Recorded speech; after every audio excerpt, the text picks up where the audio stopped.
Second part की शुरुआत हम लोग एक बड़े सिंपल कंसेप्ट से करते हैं कि what exactly do we mean by D U. मान लीजिए हमारे पास ये एक मोलर फॉर्मूला, स्ट्रक्चरल फॉर्मूला है और इसका मोलर फॉर्मूला आ जाएगा C3H8 और इसका डी यू भी 0 है। तो इस तरह के कंपाउंड्स को हम लोग बोलते हैं फुली सैचुरेटेड कंपाउंड्स। ये बात समझ में आ जाती है आप लोगों को। अब ये जो फुली सैचुरेटेड कंपाउंड्स हैं, इसमें मान लीजिए हमने removed 2 hydrogen from this compound, तो 2 हाइड्रोजन हटाने से इसमें यहाँ पे एक पाई बॉन्ड लगेगा क्योंकि कार्बन ने अपनी वैलेंसी तो फुलफिल करनी ही है। तो ये जो कंपाउंड बनेगा इसका formula less of the 2 hydrogen C3H6 आ जाएगा और जब इसका आप DU कैलकुलेट करेंगे तो वो DU आपके पास आएगा 1। और इससे आपको एक कंसेप्ट क्लियर हो गया होगा कि इसका DU 1 है, मतलब डिग्री ऑफ अनसैचुरेशन 1 है। दैट मींस इसका हाइड्रोजन डेफिशिएंसी इंडेक्स 1 है, इसमें हाइड्रोजन कम है। किसके रेस्पेक्ट में कम है? इसके फुली सैचुरेटेड काउंटर पार्ट के अंदर। यही डेफिनेशन मैंने आपको लिखवाई थी। तो मोटे मोटे तौर पे तो जो भी चीज है, DU यही बताता है कि उस कंपाउंड में कितने हाइड्रोजन रेस्पेक्टिव कम है। तो ये उसका इंडेक्स मेजरमेंट है।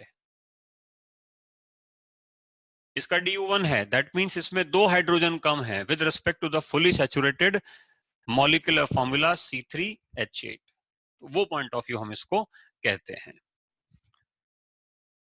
तो अगर आप ये बोल सकते हैं कि एक DU का मतलब 2 हाइड्रोजन कम है, तो किसी कंपाउंड में अगर 10 DU है 10, तो उसके अंदर 20 हाइड्रोजन कम होंगे अपने फुली सैचुरेटेड काउंटर पार्ट के अंदर से। तो ये जस्ट एक हाइड्रोजन की कितनी कमी है उस मॉलिक्यूल में और वो कितने पाई और रिंग बना सकते हैं, उसका काउंटर मेजरमेंट है। और ये एक इस तरह से हेल्पिंग टूल की तरह व्यवहार करता है। जैसे अगर मैं आपको इसको एक डिफरेंट वे में बताऊं, तो आप इसको यहां से इसका हाइड्रोजन हटा लीजिए। जैसे ही आप ये हाइड्रोजन हटाएंगे तो आपको ये स्थिति स्पष्ट हो जाएगी कि फर्स्ट और third carbon, first second third, ये दोनों कार्बन आइटम आपस में बॉन्ड बना लेंगे। तो जैसे ही ये बॉन्ड बनाएंगे, यू आर ओवर हियर, ये वो बॉन्ड है जो बना।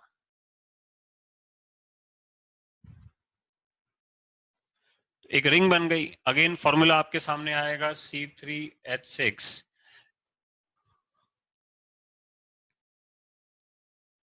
DU1 आ जाएगा। तो इसीलिए हमने कहा किसी का DU1 है तो या तो आप उसमें एक पाई बॉन्ड स्केच कर सकते हैं या फिर आप उसमें एक रिंग स्केच कर सकते हैं। दोनों में से कोई एक उसका काउंटर पार्ट होगा। दोनों ही ये बताते हैं कि उसके मॉलिक्यूलर फॉर्मूले में अब कुछ हाइड्रोजन कम आ गए हैं। किसके रेस्पेक्ट में? जो सैचुरेटेड काउंटर पार्ट था, फुली सैचुरेटेड काउंटर पार्ट था, I must use the word fully saturated, उसके रेस्पेक्ट में हम लोग इसको पॉइंट आउट करते हैं। तो ये थोड़ा सा इसका एक फाइन पॉइंट था जो आपको समझ में आना चाहिए कि हम DU, डिग्री ऑफ अनसैचुरेशन के बहाने जो पिछली क्लास में कैलकुलेशन कर रहे थे, तो हम कहना क्या चाहते थे।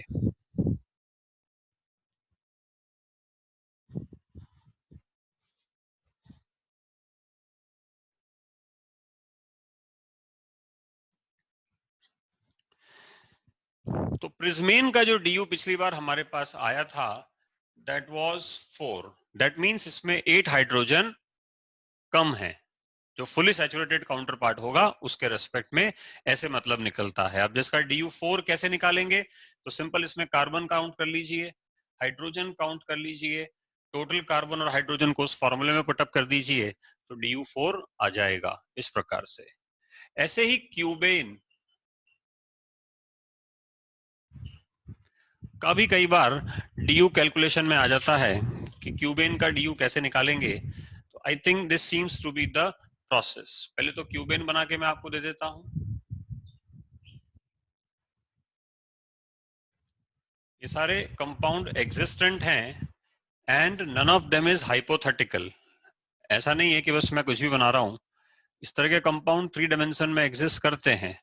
इन सब जगह पे हाइड्रोजन होगा, मैं बना नहीं रहा हूं, कुछ जगह मैंने बना दिए हैं इस प्रकार से।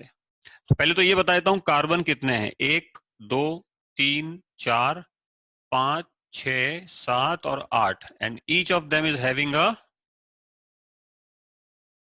हाइड्रोजन। तो टोटल फॉर्मूला हो जाएगा C8H8। दैट मीन्स हम ये कहेंगे कि इसका जब आप DU निकालेंगे तो 8 + 1 - 8/2 कितना आ रहा है इसका DU? Yes, very good, 5। तो दैट मीन्स इसके अंदर हाइड्रोजन डेफिशिएंसी इंडेक्स 5 है। दैट मीन्स 10 हाइड्रोजन कम है। पॉइंट समझ में आ गया आप लोगों को? तो इस प्रकार से इन 3 डायमेंशनल कॉम्प्लेक्स स्ट्रक्चर्स का, फ्यूज्ड बाइसाइक्लो स्ट्रक्चर्स का DU ऐसे कैलकुलेट किया जाता है, मॉलिक्यूलर फॉर्मूले से कैलकुलेट किया जाता है। इसके काउंटर पार्ट में अगर हमारे पास कल को ऐसे कॉम्प्लेक्स फिगर्स आ जाएं, तो ये इतने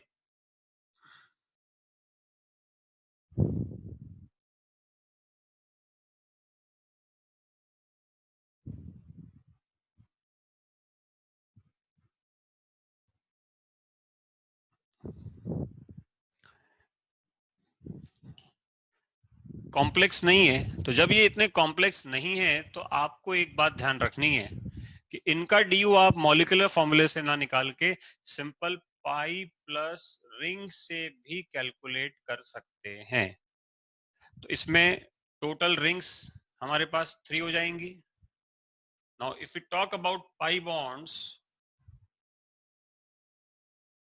तो पाई बॉन्ड 3 यहां हो जाएंगे, 4 5 6 7 और ये एक 8।